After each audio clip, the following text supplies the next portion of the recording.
สบายดีมื้อนี้ไก่ก็อยู่เวียงคือเก่าเนาะเพื่อนๆเดี๋ยวสิพาไปเล่นพาไปวัดดังเนาะหรือว่าวัดที่ไปดูอยู่วัดชื่อวัดว่า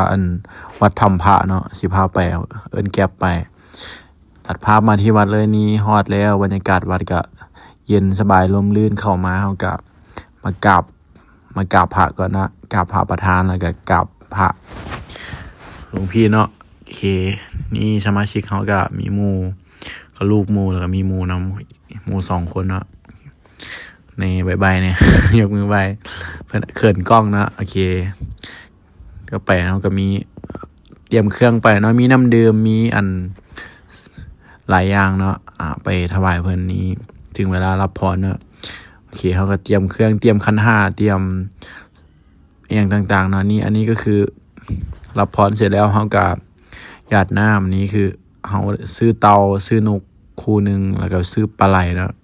หรือว่าเอียนเขาสิไปปล่อยเนาะนก2 ตัวแล้วก็มีปลาไหลเอียน6 ตัวนะครับปล่อยตามมันเกิดเขานี่เขากับกวาดน้ำให้เพิ่นบอกครอบเพิ่นนี่เสร็จแล้วเขาก็สิพาลงไปปล่อยอยู่ข้างล่างเนาะริมแม่น้ำเนาะริมแม่น้ำนี่โอ้บรรยากาศดีแฮงเย็นสบายครับมีเพิ่นมีพระพุทธรูปแกะในโขดหินนะครับนี่เสร็จแล้วเขาก็สิลงไปทาน้ำทางล่างเนาะบอกเลยว่าวัดเนี่ยเย็นสบายคนในเมืองมักเข้าไปถวายสังฆทานหรือว่าถวายน้ำหรือว่าไปแก้บะไปบนอย่างนี้สินะตัดภาพแล้วเฮ็ดบุญอย่างแล้วบ่ไหวหิวข้าวกองทัพหมู่ก็เลยแนะนำว่าไปลองไปชิมแหนมเนืองเจ้าดังบ่เจ้า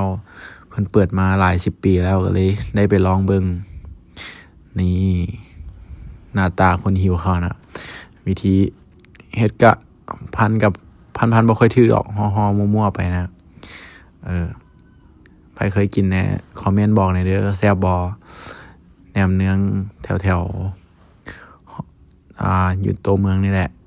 แถวประตูไซเนี่ยแถ